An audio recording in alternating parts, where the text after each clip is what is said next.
Assalamualaikum warahmatullahi wabarakatuh. Perkenalkan, nama saya Melinda Cindiana, NIM C1C018179. Di sini saya menyajikan materi mengenai aspek keperlakuan pada penyusunan laporan keuangan. Syarat-syarat pelaporan. Dunia ini penuh dengan persyaratan untuk melaporkan informasi kepada orang lain tentang siapa atau apa kita ini, bagaimana kita menjalankan hidup kita, bagaimana kita mengerjakan pekerjaan kita, bagaimana keadaan dari orang dan benda, untuk mana kita bertanggung jawab, dan seterusnya. Antisipasi penggunaan informasi. Pengirim menggunakan persyaratan pelaporan itu sendiri bersama-sama dengan informasi lainnya untuk mengantisipasi bagaimana penerima akan bereaksi terhadap informasi yang akan dilaporkan. Prediksi si pengirim mengenai pengguna si pemakai. Kadangkala penerima menyatakan secara jelas bagaimana mereka menginginkan si pengirim berperilaku, tetapi seringkali mereka tidak menginginkan atau mereka mungkin menginginkan banyak hal yang lain sulit dicapai secara simultan, seperti laba jangka panjang yang tinggi, pertumbuhan jangka pendek yang baik, dan citra publik yang bagus. Insentif atau sanksi. Ketika pengirim telah membuat estimasi terbaiknya mengenai apakah dan jika demikian bagaimana penerima akan menggunakan informasi tersebut, maka pernyataan berikut adalah apakah yang dilakukan si penerima tentang itu. Dalam beberapa kasus, seseorang mengetahui bahwa si penerima tidak akan senang dengan informasi tersebut, tetapi tidak dapat dilakukan mengenai hal itu.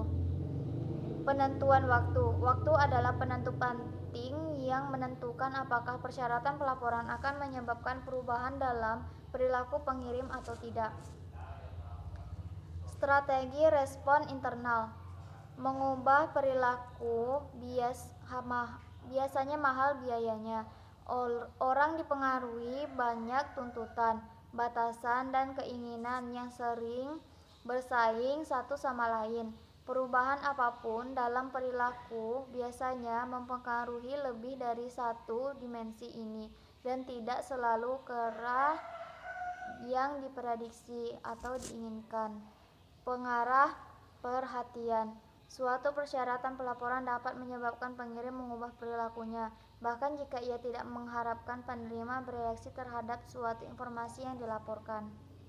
Dampak dari persyaratan pelaporan. Yang pertama, akuntansi keuangan. Badan-badan yang berwenang dalam akuntansi keuangan di Amerika Serikat termasuk SEC, FASB, dan FIRF telah mengakui dampak potensial yang dimiliki persyaratan pelaporan terhadap perilaku korporat. Yang kedua, akuntansi perpajakan. Akuntansi perpajakan keperilakuan merupakan bidang yang relatif masih belum dieksplorasi. Yang ketiga, akuntansi sosial. Hanya sedikit saja yang mengetahui dampak dari akuntansi sosial terhadap pengirim informasi. Yang keempat, akuntansi manajemen. Akuntansi manajemen dapat memberlakukan persyaratan pelaporan internal apapun yang diinginkan kepada bawahan. Pos-pos yang dilaporkan secara internal dapat bersifat keuangan, operasional, sosial, atau suatu kombinasi. Terima kasih. Wassalamualaikum warahmatullahi